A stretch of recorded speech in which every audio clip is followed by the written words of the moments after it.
and welcome to another episode on Atlanta Brickco TV. Today we're doing another minifigure battles, and we have three brave, notorious contenders for this challenge. We've got John, you've seen him before. Actually, he was part of the last minifigure battle. That's right. And then you got Michael, you've seen him all over Grant and Vogan and other episodes on the channel. We've got new Michael, who's been working here for how many, has it been a month or two? Say about 2 months. Yeah, there you go, 2 months. So Michael's a little new, but he's been shopping here for a while, so that makes him a regular. I'm a pro. Exactly. They all know Lego. They all love Lego. They all build minifigures, which is the most important aspect of this video. I'm going to announce the theme and the challenge and some of the specific things that we're going to be looking for in this one. Any thoughts so far? What are you guys hoping to see? Chima. Pirate. Solid. Pirates. I think something like underwater would be cool. So underwater like, would be cool Like too. Atlantis. Or like Atlantis. underwater Chima. Yeah. Underwater pirate underwater Chima. There you go.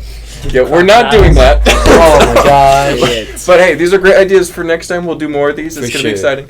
But the theme for this week's minifigure battle is build your own custom superhero. Oh man. So you have to create an That sounds original IP, an original character. Oh, Do we have to come up with like a story for it? You can't just make Spider-Man. Iron It's got to be Man. your own superhero. And bonus points for having a great backstory and a really cool superpower that is somehow expressed through your minifigure. Ooh. So Iron Man. that has been done before. Maybe you can do Copper Man. Copper Man. Yeah, there you go. Anyway. Yeah. Or Iron Man, but he's like holding an iron. So to be specific about the rules, it has to be a minifigure. You have to use only Lego pieces, no customs this time. We might bring in customs one of these days. So that's like third party. I don't think we elements, should like do that. breakups. Yeah, it's just Lego. Purist is best. And you can build a little landscape for him, but that's not really what we're judging. We're really looking for that figure, and I really want to hear about that story. Because if this guy could be a really plain figure, but if he has the best story, he has the most amazing character arc, I'm going to vote for that one. So, you know. I could make Monochrome Man. Exactly, yeah, you totally could. That'd be amazing. Yeah. Iron Man, but he's a blacksmith that forges from iron. I mean, yeah, that's also been done before. Anyway, so yeah, what you guys have till this Friday at noon, and then we'll recap, and you'll have your figures, and you'll sell it to the audience. They'll vote, and two of you guys will be losers. All right, so. Because that's the way that stuff works. Exactly, that's always how it is. One of you guys will win, two of you guys will be next. Better luck next time. All right, so. Sounds good, guys. Hey, Michael, what's your thought process for your superhero minifigure? Well, currently right now, I'm trying to go for an electric kind of thing. With a little bit of space, unseen, kind of like foreign kind of look to him. Yep.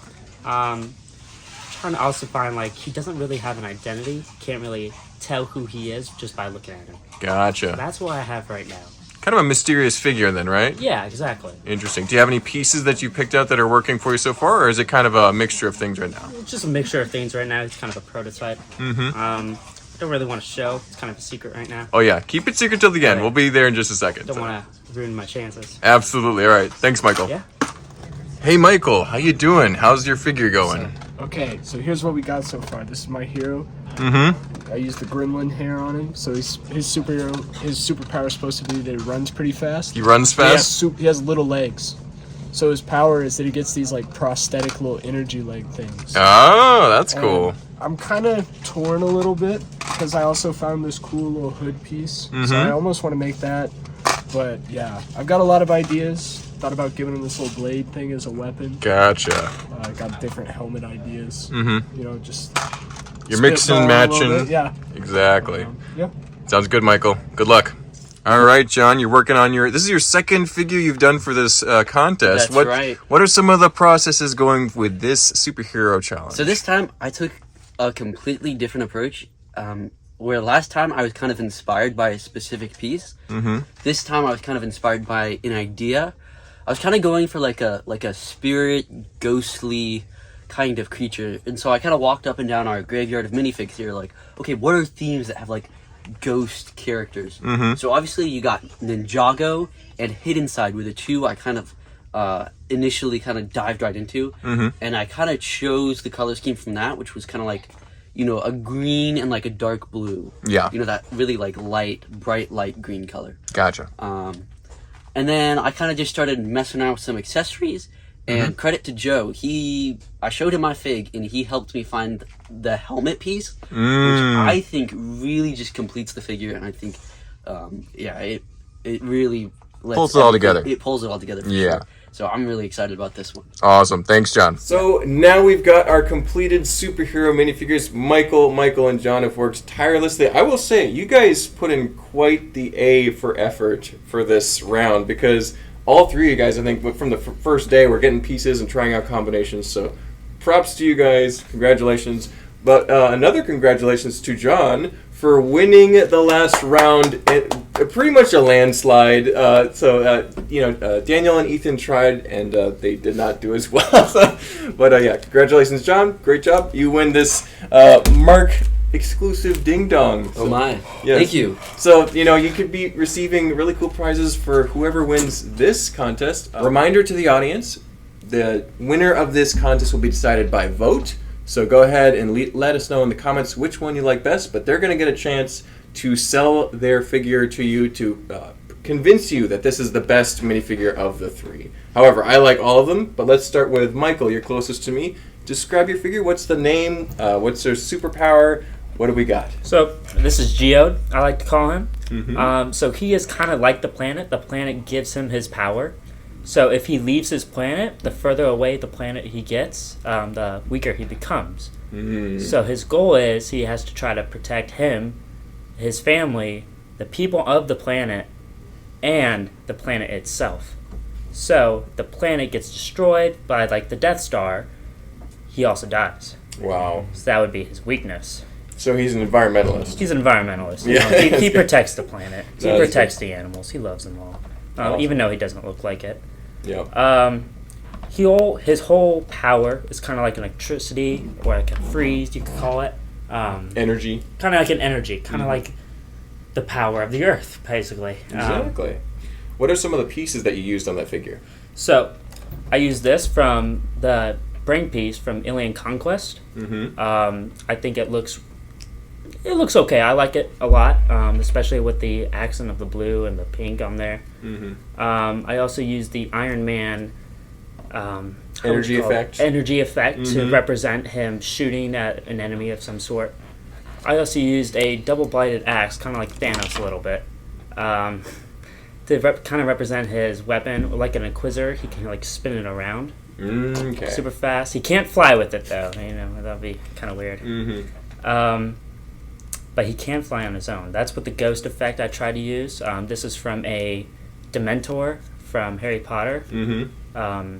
Kind of hover around and float from Kind of ghostly, a little bit spirit-like. So. Yeah, so he's kind of I try to make him completely transparent because he's not an actual being. He's just kind of basically a walking, talking element, kind of. Nice. Very cool. Well, that's pretty interesting, Michael. Hopefully it stacks up to the other figures on the table here. Stacks up. Michael in the middle. What do we got here? What's our character we This is got? my character. His name is Alex Cook, or for short, AC. Which kind of ties into his power. He can control the temperature, kind of. So you see, this side's fire, this side's ice. Mm. And the way that happened is he was a recreational pilot, just flying little planes, And one summer, it was the hottest summer of the year, and the scientists tried to make a weather balloon that could change the temperature however they wanted it to. But the problem was he didn't get the memo that they were launching the weather balloon, and so it launched straight into his plane. Oh, man. And after it blew up, the chemicals kind of absorbed into his body, and now he can control the temperature. Very cool. Yeah. Nice backstory. That's so he looks like he has a great ability to change the temperature, because you see absolutely singed side and you see a winter side. Mm-hmm. Very cool. Yeah. What kind of parts are we using on that All figure? right, let's see here. So I got 2 energy effects on him. Mm-hmm. One is the fire one, and then the other one's the ice one. Yep. Just basic energy effects. The legs, I believe they're Sensei Wu legs. Nice. I believe this was the one from Temple of Air Jitsu. Mm-hmm. I think that's it. For his torso, I kind of have, I believe it's a snow trooper. Yeah. Just kind of giving him some detailing on the chest there. Chima armor. Yep. Gotta show some love for Chima. Mm-hmm. I think, in fact, all 3 figures have Chima armor. That's so great. That's pretty amazing. Chima is very useful for superhero building. So. And then his little neck piece right there is just a backwards silver bow tie from the Lego Batman movie. His hair piece is actually the Gremlin's hair. Gotcha. I just kind of found it, and I didn't even know what it was at first. But yeah, that's the Gremlin's hair, and then he's got a little sparkly cape that's attached on the back with some studs. So. Very nice. Yeah, the Gremlin's hair is a nice piece. That has a very wild look to it. All right, so I actually made an error helping Michael identify the hairpiece for his awesome minifigure. It was not Lego. It wasn't from Gremlins, although it looked like it was. So Michael substituted with this very cool hairpiece there. Got the Quicksilver instead. hair. Yeah, the Quicksilver hair, very cool. So that is his figure submission, not the one that you're seeing in the big shot. So just so you know, FYI update. Thanks, guys. Very cool, Michael. I like your figure. Michael and Michael have shown us their figures. Let's see what John has at the end of the table. John, what's your figure about? My character is the Phantom, a.k.a. Dominic Colby. He is the son of Max Colby, but Dominic didn't get to know his father when he was very young because his father died when he was very young. But the thing about Max, his dad, is he was the original Phantom. Who inherited these powers, and so Dominic kind of grew up a rough life because he didn't have a dad, you know. A troubled youth. Right? So he went into being a bounty hunter, and on one of the most important missions of his life, he was confronted by the ghost of his dad, who told him about the haunted family past. And in that mission, he had to make a choice between fulfilling the objective of the mission or choosing what was right, and he decided to choose what was right. And in that moment, his enemies overcame him because he didn't, do kind of the mission.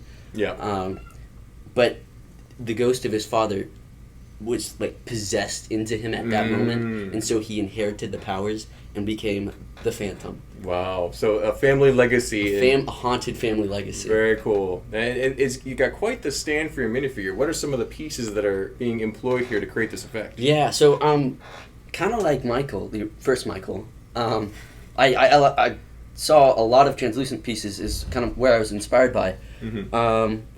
We got the torso and legs are from the Ghost series of Ninjago. The Moro series? Yeah, that one. It was very generic torso and legs. It came on a lot of the Ghost figures, I think. His arms I actually took off and replaced with Electro arms because they're that translucent blue color. And then I put in some, hidden side arms from the Ghost Chef. Exactly. To kind of, complement the blue and green I got going. Like we mentioned, his armor piece is Chima. I couldn't find out where his cape piece came from. I tried to look it up, but I just couldn't find anything for some reason. His head is Electro, and then the helmet is a really cool Ultra Agents character, Electro something. Electrolyzer? Electrolyzer, that's right. Yeah, I thought that was really cool, and I like the way the helmet kind of brings it all together. The Watcher, cape piece. Oh, the Watcher. I looked it up. See, I thought it was the Watcher. Oh, no, I'm thinking. Yeah, you're right. Yeah. Is it from the new Watcher figure? It might be. The Watcher. It looks like it. Martian Manhunter, maybe? See, no, that's the one I looked up. I looked up Martian Manhunter thinking it was him, but then when I looked it up, he had two separate cape pieces, but this one isn't connected. So it probably is the Watcher. Yeah. That makes sense, yeah. Very cool. Yeah, I know those minifigure capes can be hard to identify sometimes. It's worth noting that you all have capes for your superheroes too. So very superhero Chima armor, minifigure cape, you got a superhero. I think it's the essential components here. But yeah, it's a really nice effect, John. I like your figure a lot. And now it's time for the audience to decide which of these superheroes is the most super. They've all given us some amazing backstories and awesome superpowers. But yeah, let us know in the comments which one you like best and why. We'd love to hear thoughts and critiques. Yeah, don't threaten the audience. But yeah, 1 vote per account. You can comment as many times as you want, but we're just counting by the amount of accounts that are voting. You can use alt accounts if you want to. I'm not too picky. But yeah, we'll be doing more of these. The last one was very popular. We'll be doing another one again soon, and probably almost weekly. So yeah, but thank you guys for spending some time working on these awesome figures, and we will hear about the results next week for this. So thanks, Awesome. guys. Awesome. We'll see ya.